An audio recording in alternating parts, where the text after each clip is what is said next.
Ce programme est déconseillé aux moins de 12 ans. Il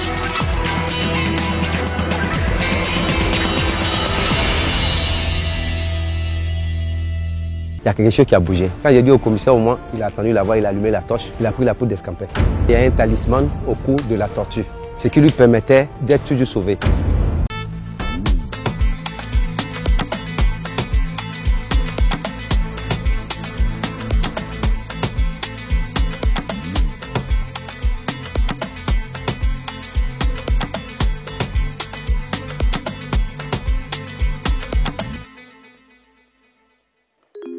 En 2023, je vous ai raconté l'histoire de Nadège dont les mains ont été coupées par son conjoint dans un accès de colère et de jalousie dans la ville d'Aféry.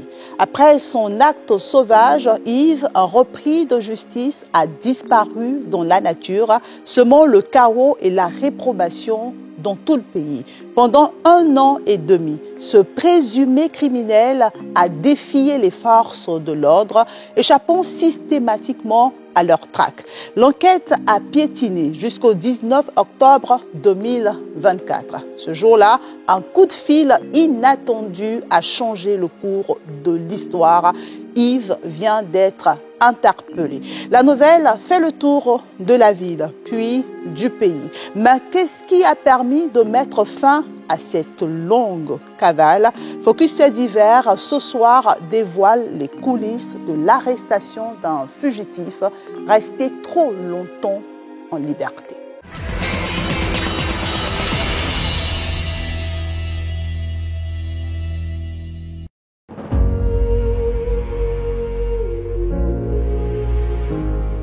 Après sa double tentative de meurtre du vendredi 17 mars 2023, les langues se délient sur le passé sombre de Djochi, qui est présenté comme une brute épaisse, abonnée à tous les mauvais coups, y compris une tentative de meurtre sur sa propre génitrice, 19 ans plus tôt. Il voulait prendre le champ de le père. Puisque le père n'est plus là, il est décédé. Donc c'est à moi qui jette. Donc la vieille ne voulait pas. C'est dans ça qu'il allait donner un coup de poing jusqu'à la vieille est tombée. Maintenant, prendre le bois pour l'achever. Je l'ai tapé et il l'a enfui. Et ce n'est pas tout. Djochi semble embourbé dans une spirale de violence. Yves a coupé le doigt de sa première femme lors d'une dispute banale. Il était en train de manger et lui a dit qu'il n'y ait pas de piment dans la sauce. Elle lui a dit, mais prends le piment et mets dans la sauce. Il lui a répondu, mais tes doigts te servent à quoi? C'est ainsi qu'il a maîtrisé sa femme. Il a pris son doigt et l'a coupé sur un caillou. À ces faits d'armes diaboliques, Djochi ajoute des pratiques mystiques aux confins de la sorcellerie. Au niveau du bras de sa femme, Nadège, il avait mis un médicament où il y a un petit miroir qui est dedans. Donc à chaque fois quand Nadège se déplace, il voit tout ce que Nadège fait. La face sombre de Yves démasqué, la police qui est en alerte maximale est avertie. Le commissaire Quadio engage les hostilités en vue de mettre le criminel présumé hors d'état de nuire. Mais rien ne se passe comme prévu. Reclus dans une forêt où l'on dénombre environ 3000 campements, Yves, le repris de justice, jouit du soutien de ses hommes de main. Donc on avait un peu des informations sur lui, mais à chaque fois, quand tu viens, il y a ses amis, quand il te voit passer net, il y a ses amis qui l'informent. Puisqu'il a déjà ses amis, même, il a su la voir jusqu'à Aféry. Par ailleurs, Djochi, comme il se fait appeler, inspire la peur, puis affiche un niveau d'organisation et de maîtrise de son territoire que les enquêteurs n'ont jamais vu. À l'affût dans son refuge, il guette toutes les entrées. Il a pour habitude de s'asseoir ici pour pouvoir voir tous ceux qui vont venir. Derrière ici, c'est l'affluent de l'Agnébi qui est là. Soit il traverse l'eau, il a près de plusieurs pistes même ici. Quand vous le suivez par là, il sort par ici, il peut sortir de l'autre côté. Djochi parvient à déjouer les plans de la police avec tous ses stratagèmes, mais pas que. À celle-ci, il ajoute des pratiques mystiques. Vous voyez ces 2 pneus qui sont disposés là. Il les a empilés. Le plus gros pneu, à l'intérieur, il y a une tortue aquatique de cette grandeur. Et maintenant, il y a un talisman au cou de la tortue, ce qui lui permettait d'être toujours sauvé. Maintenant, la tortue ne mange pas autre chose si ce n'est pas son restant de nourriture. C'est ce truc-là. Il a ça dans son dos. C'est dans ça qu'il met ses habits, sa nourriture, partout où il va. Il y avait même un poussin aussi dedans. Le poussin est toujours dans son dos. Fort de sa puissance mystique et de son statut de repris de justice, Djochi, qui aurait aussi participé à des attaques à main armée selon plusieurs sources, interdit son campement à tout le monde, y compris ses frères, avec lesquels le torchon brûle. Yves ou Jyoti a dit aux gens d'aller dire au commissaire de police qui va tuer, qui va abattre le premier policier qu'il va trouver sur son campement. Il a même un campement de cannabis qu'il est en train de récolter. Jyoti a certes son campement situé à 27 km d'Aféry, 12 km de Bongouanou et 18 km de Mbato. Mais il reste très nomade. Difficile donc de connaître sa position exacte, car il parcourt presque les 3000 campements que compte cette forêt, vivant de dons ou d'extorsion. Il a l'habitude de sortir les soirs comme ça. S'il tombe dans ton campement, tout ce qu'il te demande, lui, il te demande de la nourriture. Il faut forcément que tu lui trouves de la nourriture. S'il a mangé, il est là jusqu'aux environs de 4h, 3h du matin et quitte dans ton secteur. Ses frères qui vivent dans le campement familial sont accusés à tort ou à raison de lui apporter leur soutien. Ces derniers ont beau se défendre, mais en vain, jusqu'à ce qu'ils paient le prix de leur silence présumé. Et il y a des gens qui sont venus à sa recherche, ils nous ont frappés, normalement frappés, pour prendre, arracher notre portable, ils sont partis avec. Ils sont venus les chercher en disant comme il a coupé le bras de sa femme là. Ils sont venus à sa recherche, ils nous ont attaqués, frappés, laissés même. Difficile de savoir qui étaient exactement ces personnes aux trousses du fugitif. Mais l'enquête au point mort des proches de l'ex-compagne de Jyoti s'engage pendant un mois sur la piste du criminel présumé en vue d'aider la police pour que justice soit faite.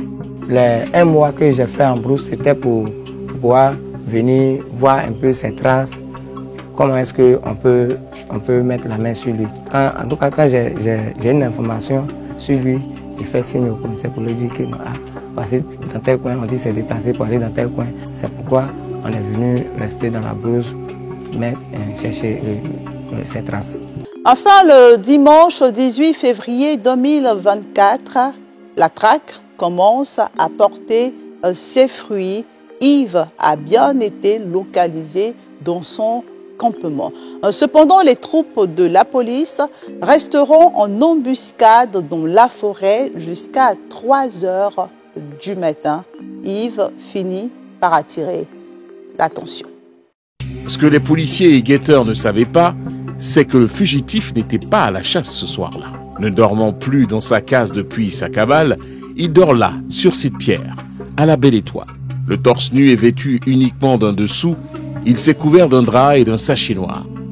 Aussi incroyable que cela puisse paraître, les policiers, sans le savoir, sont nez à nez avec leur cible, qui sent quelque chose d'inhabituel. Il y a quelque chose qui a bougé. Quand j'ai dit au commissaire au moins, il a attendu la voix, il a allumé la torche, il a pris la poudre d'escampette. Le commissaire l'a suivi de près. Mais comme il n'était pas armé, le commissaire a tiré 2 fois en l'air. Tu vois, non? S'il de le faire arrêter, mais il n'a pas voulu. Il est rentré. Et tous ils sont rentrés dans la brousse. De 3h jusqu'à 8h du matin dans la grande forêt. Là. Ils n'ont pas pu le prendre. Une fois tu l'aperçois ici, il disparaît, passe de l'autre côté. Impossible de mettre le grappin sur Jyoti, du moins tant que ses talismans, dont la tortue, l'escargot et la machette plantée dans le sol, au milieu de son campement, restent intacts. Jyoti passait entre les mailles des filets. Pour le commissaire Quadio, plus question de relâcher la pression sur lui. Le dossier est loin d'être clos. Hélas, les sbires de ce caïd retardent l'échéance de son interpellation en le tenant informé de toutes les tentatives de la police. Ainsi, la police se replonge dans le dossier, mais sans succès. Heureusement, la chance va sourire aux policiers. Le samedi 19 octobre 2024. C'était le samedi environ de 7h par là.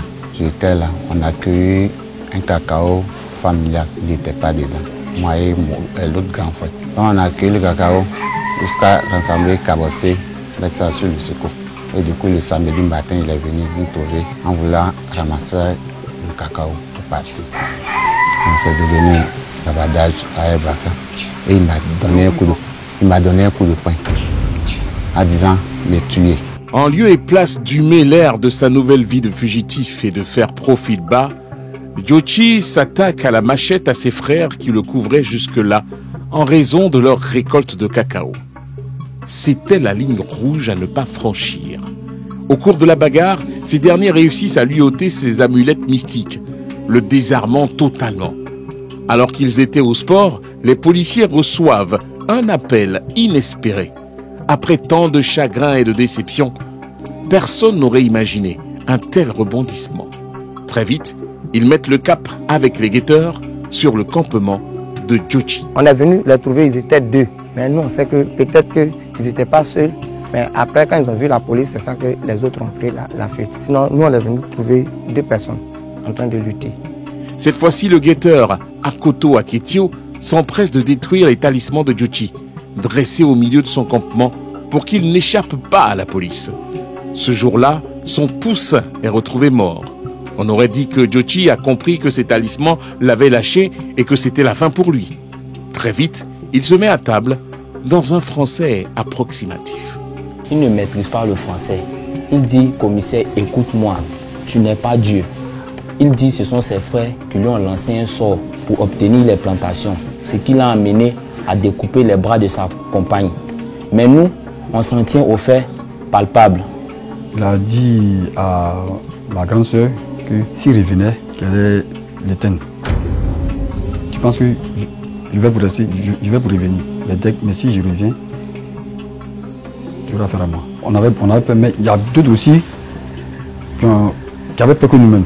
Les premiers soins reçus dans l'enceinte du commissariat de police, Djochi sera déféré 3 jours plus tard, soit le lundi 21 octobre 2024.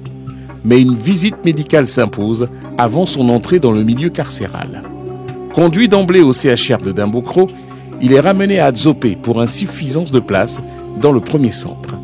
Malheureusement, contre toute attente, il passe de vie à trépas.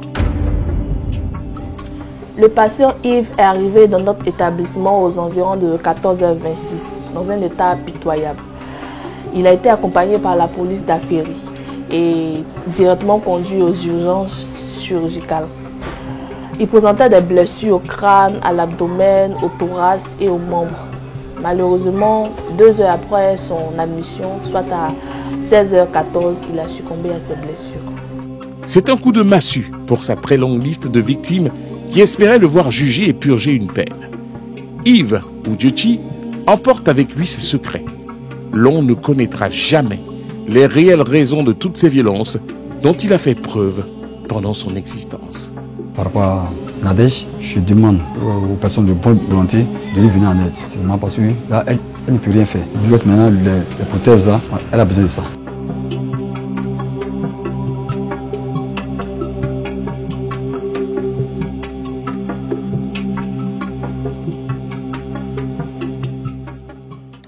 Yves laisse derrière lui un fils de 23 ans. Durant sa détention au commissariat, il a demandé pardon à Nadège, sa compagne principale victime. Cette dernière a besoin d'âmes généreuses pour s'offrir des prothèses afin de reconstruire sa vie. Ainsi se clôt cette tragédie, une parenthèse de sang et de larmes écrite par Yves, un personnage à la fois monstrueux et complexe. Bonsoir.